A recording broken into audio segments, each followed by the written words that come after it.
Improve ಮಾಡಿಲ್ಲ ಅಂತ ಅವ್ರು ಈಗಾಗಲೇ ಎಷ್ಟು ವರ್ಷ ಆಯಿತು ಇದಕ್ಕಿಂತ ಕೌಜರಿ ಅವರು ಇದ್ದರು ಕೌಜರಿ ಹೆಸರಿನ ಆ ಊರಿನ ವಿ ಎಸ್ ಕೌಜರಿ ಅಂತ ಅವರಿದ್ದಾಗೂ ಡೆವಲಪ್ಮೆಂಟ್ ಆಗಲಿಲ್ಲ ಏನೋ ಪಟ್ಟಣ ಪಂಚಾಯತ್ ಅವ್ರ ಸಮಯದಲ್ಲಾಗಿತ್ತು ಏನೋ ಗೊತ್ತಿಲ್ಲ. ಬಟ್ ಈ ಬಾಲಚಂದ್ರ ಜಾರಕಿಹೊಳಿ ಅವರು ಬಂದಾಗ ಇವೆಲ್ಲ ಮಾಡಬೇಕಾಯ್ತಲ್ಲ. ಬಂದು ಎಷ್ಟು ವರ್ಷ ಆಯಿತು, 2 ಸಲ ಆಯ್ಕೆ ಆಗಿ ಬರ್ತಾಯಿದ್ದಾರೆ. ಇವಷ್ಟು ಮಿನಿಮಮ್ ಬಸ್ ನಿಲ್ದಾಣ ಆಗಬೇಕಾಗಿತ್ತು, ಆಗಲಿಲ್ಲ. ಅದೇ ಕಾಲಕ್ಕೆ ಅಲ್ಲಿ ಏನಪ್ಪ ಆರೋಗ್ಯ ಭಾಳ ಮಹತ್ವದ ಊರು ದೊಡ್ಡದಂಗೆ ಸಮುದಾಯ ಆರೋಗ್ಯ ಕೇಂದ್ರಕ್ಕೆ ಪೂರ್ಣ ಪ್ರಮಾಣದ ವೈದ್ಯರಲ್ಲಿ ಬರಬೇಕಾಗಿದೆ. ಮತ್ತು ವೈದ್ಯ ಇಲ್ಲದ ದವಾಖಾನೆ ತೊಗೊಂಡು ಏನು ಮಾಡೋದು, ಆಸ್ಪತ್ರೆ ತೊಗೊಂಡು ಏನು ಮಾಡೋದು, ಅದು ಬೇಕು ಅನ್ನೋದು ಬೇಡಿಕೆಯಲ್ಲಿ ಜನ ಹೇಳ್ತಾ ಇದ್ದಾರೆ.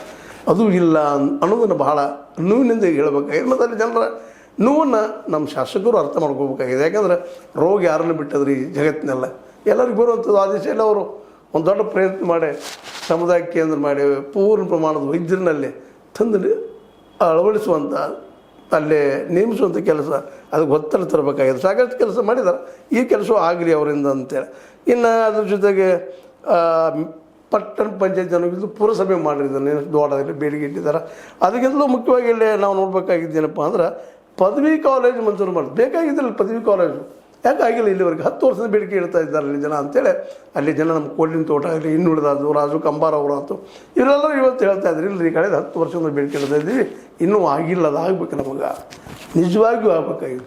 ಅದಕ್ಕಿಂತಲೂ ಮುಖ್ಯವಾಗಿ ಕೌನ್ಸಿಲಿಗೆ PUC ಐತೆ ಅಂತ ಕೇಳಿದ್ದೀನಿ ನಾನು. PUC ಎಲ್ಲಿ ಆರ್ಟ್ಸ್ ಕಾಮರ್ಸ್ ಅನ್ನೋದು ಸೈನ್ಸ್ ಮುಖ್ಯ ಅದು. ಯಾಕೆಂದರೆ ಇವತ್ತು ಸೈಂಟಿಫಿಕ್ ಟೆಂಪರ್ ನಮ್ಮಲ್ಲಿ ಬಿಡಬೇಕಾಗ್ಯದ ಆಯಾ ಏರಿಯಾದಲ್ಲೇ. ನಾವಂತ ಮೇಲಿನಲ್ಲಿ ಇದು ವಾದ ಮಾಡೇ ಮಾಡ್ತಾಯಿರ್ತೀವಿ, ಚರ್ಚೆ ಮಾಡ್ತಾಯಿರ್ತೀವಿ ಮೇಲಿನ ಮೇಲೆ. ಇಲ್ಲಪ್ಪ ಪ್ರತಿಯೊಂದು ಹೋಬಳಿಗೆ ಒಂದು PU ಕಾಲೇಜ್ ಆಗಲಿ ಅಂತೇಳಿ.